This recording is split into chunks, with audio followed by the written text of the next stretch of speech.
Obuasi municipal area and the Ashanti economy is concerned. So a little bit of where we come from. As I told you, we've had a long mining history with a rich ore body. In 2004, there was a merger between AnGlogold and Ashanti Goldfields. So the name AnGlogold Ashanti was born in 2004.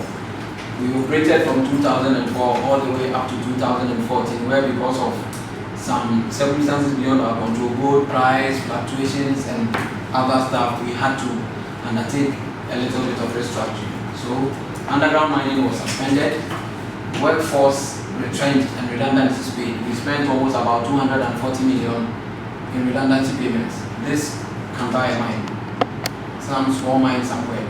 We spent it on redundancy payments. We had to make meaning of our structure and our system, so we did some restructuring of our non-core units like the malaria control program, the school, the hospital, the football club, and the community trust fund. We set all of them up as autonomous units with boards so that they could operate on their own and be sustainable even in the life after the mine. We reduced our footprints by fencing about 21 kilometers of our operational area so that we try and prevent intrusions and allow communities to function on their own with less intrusion by the company. As I said, 60% of the concession was relinquished to government. We've been in care and maintenance since 2015, and even under care maintenance, we still spend about $50 or $60 million per annum until where we find ourselves now. I'm sure most of you, even those from the international community, you might have heard that we are getting closer to redevelopment of Obuasi mine.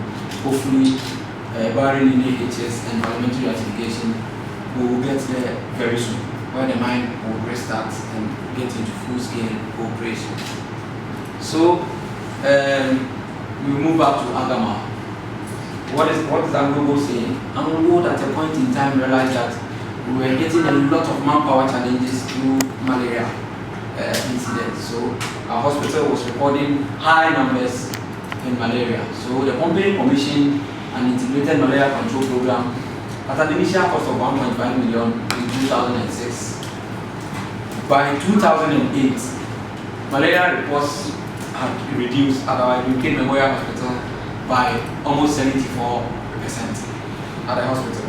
So it tells you that the program and the decision received the desired effect that the mine actually wanted.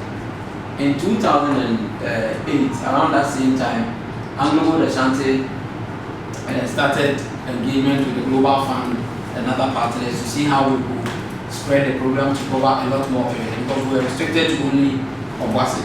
But with the coming in of the Global Fund, we received the grants from Global Fund and it expanded to 40 other districts. I know we operated in parts of the western region, upper east, upper west, and I think parts of the northern region as well. We operated all over the place, making sure that malaria cases are reduced. As I said, we had to undertake some form of restructuring.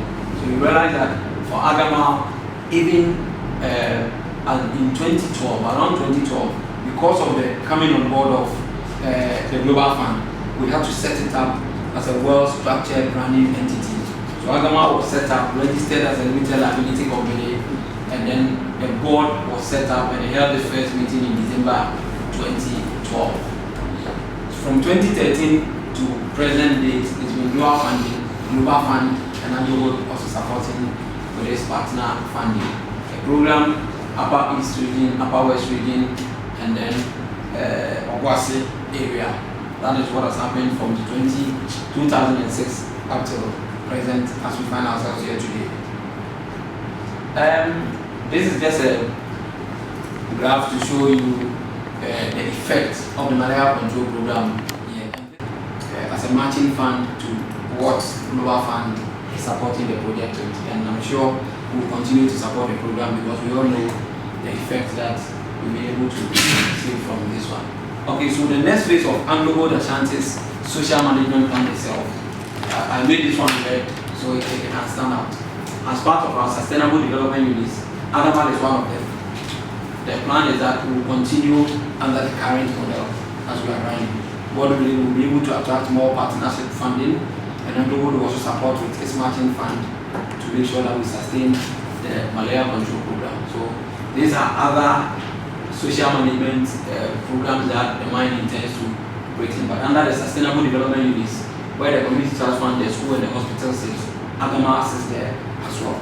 It tells you that we are very keen on making sure we continue with the Agama project.